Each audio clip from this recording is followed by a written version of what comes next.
Hey guys and gals, Mr. Know-It-All here, and I've got a real simple fix for you when it comes to cheap Christmas tree lights that you will spend 10, 15, 20, 30 minutes, an hour trying to figure out what's wrong with them. And then what happens is you find it, and then 2 days, 3 days, a week later, they do it again. Here's how you fix these in 10 seconds or less.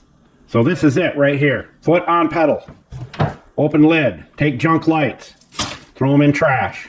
Less than 10 seconds right there. And I'm not messing with you because they're $3. Your time is worth way more than those lights right there. They don't last. They're meant to not last, and you can sit there and waste so much time trying to figure them out. That is your easiest way to do it. Buy some new ones, have some extras on side so that when they go bad, you just replace the light string. That simple.